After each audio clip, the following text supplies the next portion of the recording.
Hello, welcome back in CSAT qualifier series.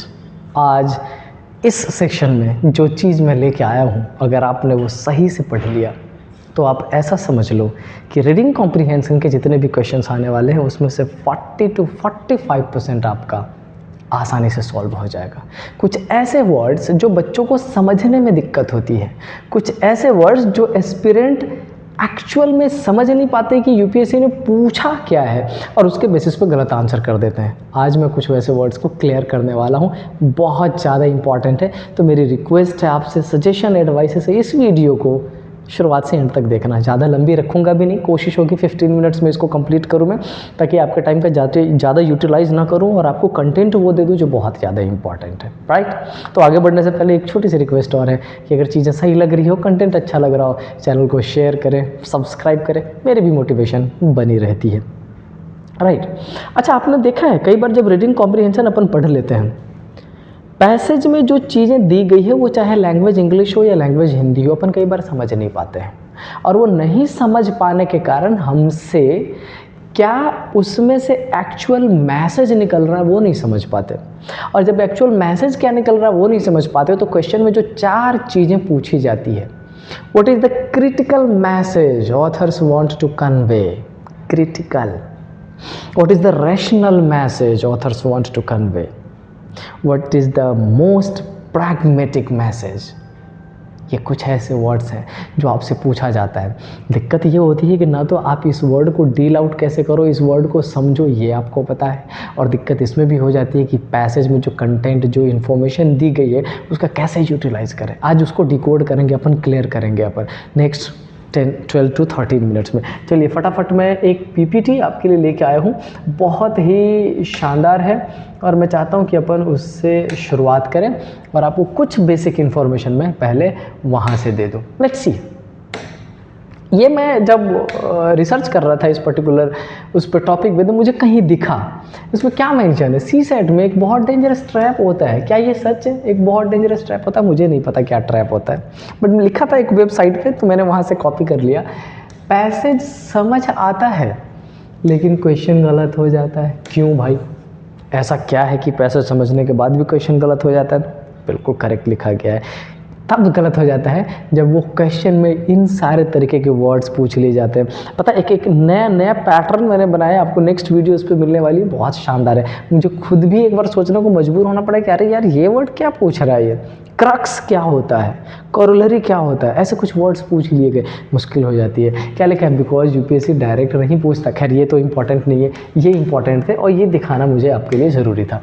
अपन आते हैं यहाँ पर मैंने क्या मेंशन किया जो अभी भी मैंने आपसे शेयर किया कुछ है। सबसे पहले पूछा जाता है मोस्ट लॉजिकल। अबे भाई मोस्ट लॉजिकल क्या?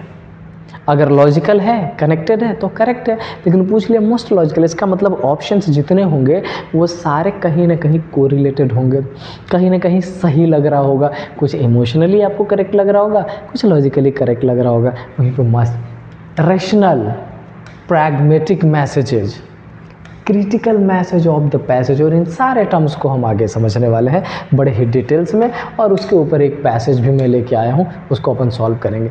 देखिए, आप अगर एक बहुत अच्छे एक्सपीरियंस है तो मुझे पूरा यकीन है कि आपने, होल्ड ऑन,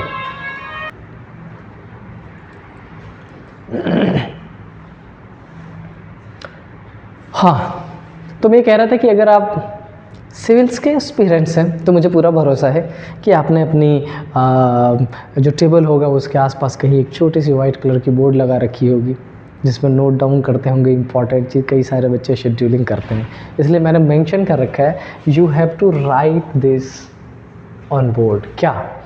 ऑथर का वो मैसेज जो रियल वर्ल्ड में प्रैक्टिकल हो, लॉजिकल हो और एग्जैगरेटेड ना हो, उसी को क्या बोला जाता है? मोस्ट लॉजिकल, रैशनल या प्रैग्मेटिक मैसेज। इसका सिंपल मतलब ये हो गया कि अगर मैंने एक बात आपसे कही, किसी भी पर्टिकुलर टॉपिक के बारे में मैंने कुछ बातें आपसे कही, तो नॉर्मली जो ह्यूमन बॉडी है वो उसकी क्या इंटेंशन होती है, क्या उसका पैटर्न होता है कि वो उतना तो सोचता ही है जितना दी गई है। कई बार रेट्रोस्पेक्टिव जाके भी कनेक्ट करने की कोशिश करता है और कई बार फ्यूचरिस्टिक भी सोचता है। तो हमें ये फ्यूचरिस्टिक वाले कंसर्न पे नहीं सोचना है, हमें एक्स्ट्रा नहीं सोचना है। अगर अपन तो अब मैं इन तीनों ही टर्म को ब्रेक कर रहा हूँ, ब्रेक डाउन करूँगा और हम कोशिश करेंगे समझने की कि अगर हमारे पास पैसेज आता हो और ये वर्ड्स यूज़ किए गए क्वेश्चन में तो कैसे हमें चेकआउट करना। सबसे पहले क्या है? लॉजिकल। इसका मतलब रीजन बेस्ड, इमोशनल नहीं। रीजन बेस्ड का सिंपल सा मतलब क्या होता है कि हम जिसको जस्टिफाई दे सके, जस्टिफिकेशन दे सके बेस्ड ऑन एविडेंस। अगर कुछ एविडेंस आपके पास है तो करेक्ट करें, अदरवाइज एक्स्ट्रा सोचने की ज़रूरत नहीं है। नेक्स्ट क्या लिखा है? रैशनल क्या है? बैलेंस्ड। बैलेंस का सिंपल सा मतलब क्या होता है? कई बार अपन किसी भी चीज़ को, जैसे आजकल ज़्यादातर क्या चल रहा होता है, अगर अपन बात कर ले पॉलिटिकल टॉपिक पे, तो पॉलिटिकल सटायर जो है आजकल टोटली रिलीजियस कंसर्न पे बेस्ड होता है। हम इतना ज़्यादा कनेक्ट करके देखने लग जाते हैं कि हमें ये पता नहीं चलता कि कब हम उस लेवल को क्रॉस करके जहाँ पर एक्सट्रीमिस्ट की कंडीशन में आ जाते हैं। हमें वो नहीं करना होता है। अगर सिंपल सी बात है कि हमें कोई भी पॉलिटिकल चीज़ को देखना है तो कॉन्स्टिट्यूशन एक दायरा देता है, उस दायरे में रह के अगर अपन सोचते हैं तो हम किस पैटर्न को फॉलो करते हैं? रैशनल को। इन द सेम वे अगर बात करें pragmatic, so it should be very practical, जो डे टू डे लाइफ में लागू हो सकता हो, लग सकता हो, but again I would say कि वो इमोशनली डिसाइड किया हुआ नहीं होना चाहिए।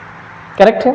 तो ये जो बेसिक टर्म्स है, वो चाहे लॉजिकल और रेशनल और प्रैग्मेटिक, मैसेजेस जब पूछा जाता है तो बेसिकली आपसे ये पूछता है कि जो पैसेज दिया गया है उसमें ऑथर ने जो क्रिटिकली किसी भी चीज़ के बारे में बात की गई है, क्या वो एक्सट्रीम कंडीशन पे लेके जा रहा है, क्या वो किसी पर्टिकुलर एक चीज़ के लिए बायस हो रहा है, क्या वो रियल लाइफ से प्रैक्टिकली कनेक्टेड हो पा रहा है। अगर वो कनेक्टेड है तो आपको यस करना है, अदरवाइज यस नहीं करना है। इतना सिंपल है। चलते हैं नेक्स्ट पे। एक एग्जाम्पल, बहुत सिंपल सा एग्जाम्पल मैंने लिया है डेली लाइफ से रिलेटेड। क्या है? डॉक्टर बोलता है एक्सरसाइज करो। आज के टाइम में और रिसेंटली कई सारे न्यूज़पेपर में भी ये बातें कही गई है कि बहुत ज़्यादा एक्सरसाइज या एक्सरसाइज करने वाले ज़्यादा लोग मरे हैं रिसेंट पास्ट में। और ये एक मिसकंसेप्शन जनरेट हो गया, अरे ठीक है ना, जैसे लाइफ जी रहे वैसे है, सब कुछ बढ़िया तो चल रहा है, एक्सरसाइज करने से यहाँ दर्द वहाँ दर्द 75 कहानियाँ हो जाती है। तो क्या अगर डॉक्टर ने ये बोला है कि एक्सरसाइज करो, डज इट मीन कि एक्सरसाइज आपने कर लिया है तो आप हर तरीके की डिजीज से सेफ हैं, आपको किसी तरीके की बीमारी नहीं हो सकती? क्या कुछ ऐसी इन्फॉर्मेशन दी गई है? नहीं। इसमें अगर हिडन बात करें, अजम्पशन की बात करें, इन्फ्रेंस की बात करें, तो सिर्फ इतना समझना है कि अगर किसी ने ये बोला है कि एक्सरसाइज करो, इट डज मीन कि आप फिट रहोगे, आप ग्रेजुअली अपनी जो हेल्थ की कंडीशन है उसको ठीक कर सकते हो। जो मैंने यहाँ मेंशन किया है, रेगुलर एक्सरसाइज इम्प्रूव्ड है, इम्प्रूव्स हेल्थ, वो बढ़ा सकता है, बट क्लियरली यहाँ मेंशन कर दिया है कि एक्सरसाइज से कभी बीमारी नहीं होगी, ये बात नहीं कही है। लेकिन हम क्या कंसीडर करने लग जाते हैं, अरे मैं तो रोज़ एक्सरसाइज कर रहा हूँ, रोज़ दौड़ रहा हूँ, मुझे तो ये बीमारी नहीं हो सकती, ऐसा। सेकेंड एग्जाम्पल जो सी सैट में ही पूछा गया है, अगर आपसे ये बोला जाता है कि you don't have to eat sweets, इसका बेसिक क्या मतलब है? इसका बिल्कुल भी ये बात नहीं कही गई कि अगर आप स्वीट नहीं खाते हैं तो आपको ब्लड शुगर नहीं होगा, नहीं। हाँ, इसका ये मतलब ज़रूर लगाया जा सकता है कि अगर आप स्वीट नहीं खाते हैं तो कुछ बीमारियों से बचे रह सकते हैं, ब्लड शुगर के होने के चांसेस कम हो जाएंगे। लेकिन ब्लड शुगर नहीं होगा, ये एक्सट्रीम कंडीशन हो जाएगा, इमोशनल डिसीजन हो जाएगा। ये ना तो कहीं से प्रैग्मेटिक है, ना तो रेशनल है, ना तो लॉजिक है। और अगर इसको समझने की कंडीशन आप में आ गई है, it means you are at that point जहाँ अपन सिविल सर्विसेज के बारे में सोच सकते हैं, राइट। प्रोबेबली एक और एग्जाम्पल है, बट अगेन मैंने यहाँ पर मेंशन किया है, बोर्ड पे लिखो। अभी अभी जो मैंने एक्सप्लेनेशन दी उस पर फोकस रखना है। If you are a aspirant of civil services, का मतलब आपके रूम में एक वाइट बोर्ड होना चाहिए और वहाँ पर ये चीज़ लिखी हुई होनी चाहिए। जब हम बात करते हैं किसी भी चीज़ को क्रिटिकल एग्जामिन करने का, सिंपल सी बातें सुनो। मैंने अगर ये बोला कि मैं एवरी डे एक्सरसाइज करता हूँ, उसको क्रिटिकल आप कैसे कह सकते हो? आप क्रिटिकली जब बोलोगे तो एकदम सिंपल सी बात है, मेरे इस पर्टिकुलर एक्शन, इस पर्टिकुलर स्टेटमेंट में कुछ कमी दिखाओगे और उस कमी को एविडेंस और फैक्ट के सपोर्ट से प्रूफ करने की कोशिश करोगे। अगर आप ये कर पाते हो, इसका मतलब क्रिटिकल एग्जामिन आपने किया है। क्या मेंशन किया है? ऑथर किस चीज़ की कमी, प्रॉब्लम या फ्लॉ हाईलाइट कर रहा है, मतलब ये कि मैं रनिंग कर रहा हूँ, हो सकता है घुटने में दर्द होना शुरू हो जाए इसलिए मैं रनिंग करने नहीं जा रहा हूँ। मैं रनिंग कर रहा हूँ, हो सकता है डिहाइड्रेटेड हो जाऊँ, इस वजह से दिक्कत हो जाए। इसका मतलब वो मेरे कहे गए स्टेटमेंट को कॉन्ट्राडिक्ट कर रहा है और उसको कम दिखा के अपनी बातों को प्रूफ करने की कोशिश। और जहाँ कहीं भी बात वैसी हो जाती है देयर क्रिटिकल मैसेज की एंट्री हो जाती है। कुछ चीज़ें जो इंपॉर्टेंट है, कौन कौन से ऐसे वर्ड्स पैसेज में दिए जाते हैं जिस वर्ड का यूज़ करके आप रिकग्नाइज कर पाओगे कि क्रिटिकल बात आने की कंडीशन है क्या। कई सारा टाइम लिखा होता है पैसेज में क्रिटिक्स आर्ग्यूमेंट। अब आप देखोगे, अगर आज तक नहीं देखा हो कोई बात नहीं, लेकिन अगर आपने देखा होगा तो जस्टिफाई करोगे कि ये चारों वर्ड्स जहाँ कहीं भी आता है, इसका मतलब आपके स्टेटमेंट के बाद एक ऐसे पर्सन की एंट्री होने वाली है जो आपके स्टेटमेंट में कुछ कमी दिखाने वाला है। कौन कौन सा? However, but, unfortunately, despite. ये चारों वर्ड बताता ही उस चीज़ को है कि उस स्टेटमेंट की नेगेटिव शुरुआत होने वाली है। राइट, आगे क्या लिखा है? टोन। बेसिकली टोन का मतलब हो जाता है कि जब ऑथर किसी भी चीज़ के बारे में इंफॉर्मेशन दे रहा है तो कितना बैलेंस्ड बोल रहा है, क्या वो बायस है, किसी एक चीज़ को सपोर्ट कर रहा है या किसी एक चीज़ को बिल्कुल ही डाउन करने की कोशिश कर रहा है। यहाँ पर इंफॉर्मेशन मेंशन किया गया, बट ये इतना इंपॉर्टेंट नहीं है जितना इंपॉर्टेंट क्रिटिकल के लिए इस चार वर्ड को समझना जरूरी है। तो मैं उम्मीद करता हूँ कि ये चार वर्ड आपके लिए भी इतने इंपॉर्टेंट होंगे कि आप उसको कहाँ मेंशन कर लोगे ताकि आपको याद रहे एग्जैक्टली। आते हैं क्वेश्चन पे, और मुझे उम्मीद है कि हमने समझ लिया होगा अभी तक जो चार वर्ड्स थे। सबसे पहला प्रैग्मेटिक, दूसरा रेशनल, तीसरा क्रिटिकल और मोस्ट इम्पॉर्टेंट लॉजिकल मैसेजेस। तो बेसिक आपको क्या समझना है कि जब एक पैसेज लिखा गया है जिसमें 150 वर्ड्स है, उन सारे वर्ड्स, उन सारे पैराग्राफ के थ्रू एक इन्फॉर्मेशन आप तक पास ऑन की जा रही है, जिस इन्फॉर्मेशन में तीन पार्ट्स पॉसिबल है। सबसे पहले एक स्टेटमेंट जिसको प्रीमाइसेस बोलते हैं, जिसमें बेसिक इन्फॉर्मेशन, उसके बाद पॉसिबल है कि एक क्रिटिक्स का आर्ग्यूमेंट दिया जाता हो, and then in turn author अपनी बारी रखता है और जिसमें ऊपर वाले दोनों इट मीन्स पॉजिटिव और नेगेटिव को कंक्लूड करके मेंशन करने की कोशिश करता है। आपको वहाँ से चीज़ें निकालनी होती है। चलते हैं इस पैसेज के ऊपर, क्या लिखा है? In recent year the rapid growth of digital education platforms has transformed access to learning. That is very correct. आज के दिन में ये चल ही रहा है। Students from remote area can now access high quality content. That is also correct. That was once limited to urban centers only. अब basically इसको क्यों लिखा गया urban centers? क्यों? क्योंकि रूरल एरियाज़ में ना तो इलेक्ट्रिसिटी की प्रॉपर फैसिलिटी थी, ना तो कंप्यूटर था, ना तो जो फ़ोन हम यूज़ कर पा रहे हैं किसी पर्टिकुलर अर्बन एरिया में वो वहाँ पर नहीं था। बट आज के दिनों में ये सारी चीज़ें ऑलमोस्ट एवरीवेयर पॉसिबल है। हाउएवर, अब देखो मैंने अभी भी एक बात कही थी, हाउएवर, इसका मतलब कि ये जो वर्ड्स यहाँ पर इंफॉर्मेशन दी गई है अब उसको कहीं ना कहीं निगेट करने की कोशिश की जाएगी। क्या लिखा है? This expansion has also exposed significant challenges. दिखा दिया ना कमी उसकी, क्योंकि यहाँ पर क्या मेंशन कर दिया? एक्सपोज्ड। क्या? Many students lack the necessary digital infrastructure such as reliable internet connectivity devices, making it difficult for them benefit fully. 100% sure है, क्योंकि सिंपल सी बात है, जब हम बात करते हैं डिजिटल एजुकेशन की तो आपके पास कुछ चीज़ें ज़रूरी है जिसका यूटिलाइज करके ही आप रीच बना सकते हो। अगर वो पॉसिबल नहीं है तो नहीं है पॉसिबल। अब क्या लिखा है? Additionally the absence of face to face interaction often reduce engagement and leads to superficial understanding. ये बहुत बड़ी बात इन्होंने कह दी। मैंने लास्ट क्लास में ही बोला था जब हम वो कर रहे थे, कंपेयर कर रहे थे किसरा? Offline class and online classes का। Yes of course online classes में कंटेंट बहुत है, टीचर्स डिफरेंट है, आप कंपेयर कर सकते हो, बट जब बात होती है फेस टू फेस इंट्रैक्शन की, जहाँ पर आपके डाउट का रियल टाइम में आपको आंसर मिल सकता हो, ये ऑलमोस्ट इम्पॉसिबल है अभी भी ऑनलाइन प्लेटफॉर्म पे। क्यों? क्योंकि जब अपन जाते हैं ना चैट बॉक्स में और देख रहे होते हैं लाखों हज़ारों चैट बॉक्स में डाउट्स पड़े हुए होते हैं, ना तो जो टीचर है उसके पास इतना टाइम है कि इंटरेक्ट करे। दूसरी बात ये कि बीइंग अ ऑनलाइन टीचर मुझे ये भी पता है कि मेरे पास एक टाइम का लिमिट है, उस सर्टेन टाइम में ही मुझे ये टॉपिक ख़त्म करना है, तो मैं इतना इंटरेक्शन नहीं कर सकता। That is something.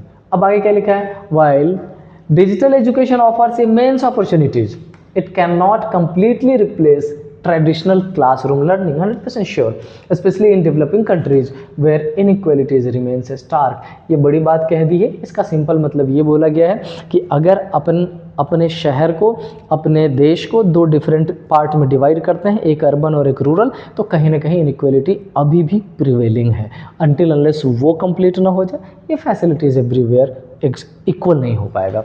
अब क्वेश्चन क्या पूछा है, what is the most logical, rational and pragmatic message. अब हमें बस ये समझना पड़ेगा कि इस पूरे ही पैसेज में जितनी इंफॉर्मेशन दी गई उसको कौन सा सबसे ज़्यादा कनेक्ट कर रहा है। तो पहले मैसेज क्या दिया गया, मैसेज दिया गया कि डिजिटल प्लेटफॉर्म एजुकेशन को हाई क्वालिटी बना रहा है, बच्चों के पास ऑप्शंस अवेलेबल है, बट साथ में ये बोल दिया जाए कि नहीं, रिमोट एरिया में अभी भी जहाँ पर फैसिलिटी अच्छे से अवेलेबल नहीं है वहाँ पर ये अनइक्वल है, यहाँ पर प्रॉपर चीज़ें अवेलेबल नहीं है। अब रीड करते हैं, इसमें क्या लिखा है, digital education will replace traditional learning completely. जैसे ही विल यूज़ कर दिया इसका मतलब 100% श्योरिटी ले लिया, एक्सट्रीम हो गया, गलत हो जाएगा, कभी करेक्ट नहीं होगा।